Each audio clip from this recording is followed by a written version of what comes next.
ජේසු පිහිටයි. හිතෝපදේශ පොතේ 8 වෙනි පරිච්ඡේදයේ 13 වෙනි පදයේ කියනවා ස්වාමීන් වහන්සේ කෙරෙහි බයවීම නම් නපුරට ද්වේෂ කිරීම යනුයි. ඉතින් මේ බයිබල් පදයේ තියෙන කාරණාවදී මේ ඉතා කෙටි කොටසක් වුණත් මේ බයිබලයේ පරිච්ඡේදයේ ඉහළ ඉඳලා පල්ලෙහාට බලනකොට දකින්න පුළුවන් බයිබලයේ ප්‍රඥාව ගැනත් කතා කරනවා එතන. ඉතින් ප්‍රඥාව ගැන කතා කරන්නේ මේ ඥාණයට ගුරුකම ලබා ගන්න කියන එක කියනවා මේ දෙවියන් වහන්සේගෙන්. ඉතින් අපි දන්නවා බයිබලයේ තවත් වචනයක් කියනවා ප්‍රඥාවේ පටන් ගැනීම නම් දෙවියන් වහන්සේ කෙරෙහි බයවීම කියලා. ඒ වගේම දෙවියන් වහන්සේට බයවීම නම් නපුරට ද්වේෂ කිරීම කියලාත් මෙතනදී කතා කරලා කියනවා.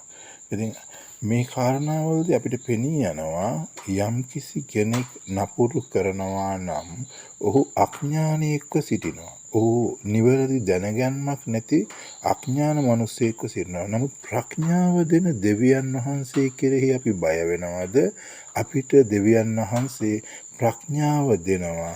ඒ වගේම අපි දෙවියන් වහන්සේට බය නම් උන්වහන්සේ ඒ අකමැති පාපය නොකරලා ඒ අකමැති පාපයෙන් විරුද්ධව පාපයට ද්වේෂ කරමින් අපි දෙවියන් වහන්සේට ලං වෙනවා.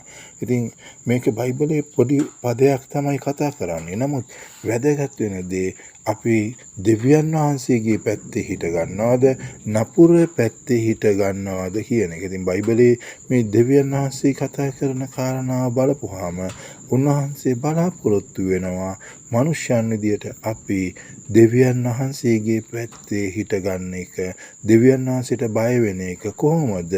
දෙවියන් වහන්සේ නපුර ද්වේෂ කරනවා. එහෙනම් අපි දෙවියන් වහන්සේව අදහන සෙනගක් නම් අපි නපුරට ද්වේෂ කරන සෙනගක් විය යුතුව වෙනවා. ඉතින් ඔබයි මමයි දෙවියන් වහන්සේව අදහනවා. ඔබටයි මටයි දෙවියන් වහන්සේ ප්‍රේම කරනවා. අපි දෙවියන් වහන්සේට අයිති සෙනග. දෙවියන් වහන්සේ නපුරට ද්වේෂ කරනවා. අපි දෙවියන් වහන්සේට බයයි. අපිත් නපුරට ද්වේෂ කරමු. මක් නිසාද? අපේ දෙවියන් වහන්සේ ධර්මිෂ්ඨ දෙවි කෙනෙක්. ඔබ සැමට ජේසු පිහිටයි.